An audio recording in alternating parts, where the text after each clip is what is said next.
So yesterday I had this random thought.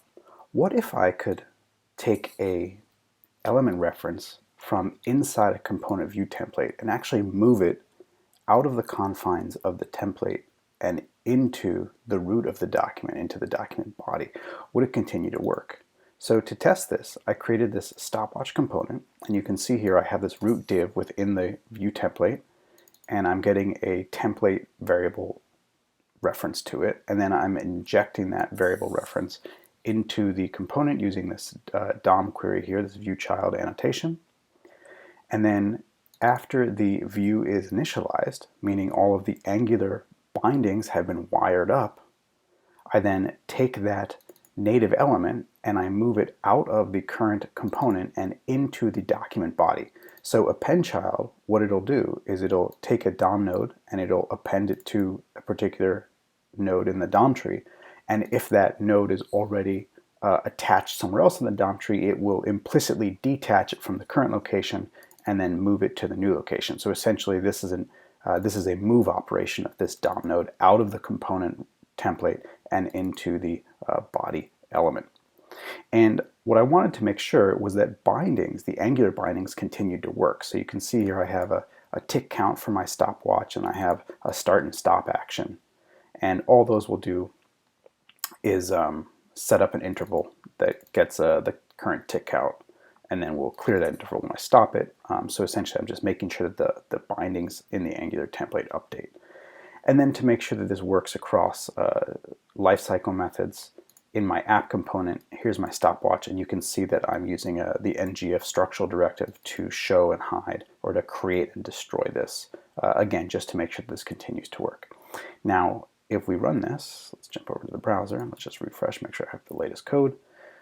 First, let's just make sure it works. Here you can see stopping or starting the timer, stopping the timer, stops it, starting, stop, right? I can toggle it on and off, continues to work. Now the really cool thing is if we look in the elements and we look in our body, so here's our app root, right? That's where all of the Angular code goes. But if we scroll down, what you'll see is that this portion of the view template has actually been moved out of the stopwatch, which you can see is actually empty, and into the root of the body tag here, right? So it's actually a direct descendant of the body, and it's a sibling of the app root, right? And if we stop it, you can see that it gets destroyed there. And that's not being done implicitly. We're actually doing that in the code. So you can see here in the ng on destroy lifecycle hook, if we have that div reference, we go ahead and remove that from the body.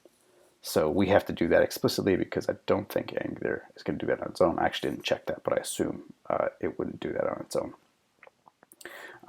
So how cool is that, right? I can take this fragment, I can pluck it out of the app itself, move it into the document body, and all of these bindings here, right, for stopping and starting and the template reconciliation, like all of that just continues to work, which is pretty awesome. This is not something you would have to do very often, right? Most of the time you just build your Angular components and they work the way they work. But there are definitely cases where you want to be able to move something out of the app and into the body, especially in cases where something like a Z index really matters.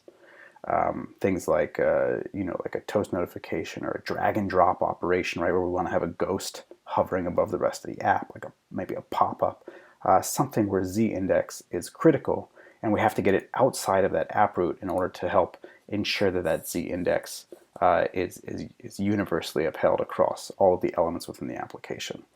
And now we can do things like that without having to create like really sophisticated, dynamic component rendering operations. We can literally just take the portion of our template that we need high in the Z index stack order, move it outside of the DOM, give it a high Z index, and then that should work. So I don't know, super cool. I think that's really exciting.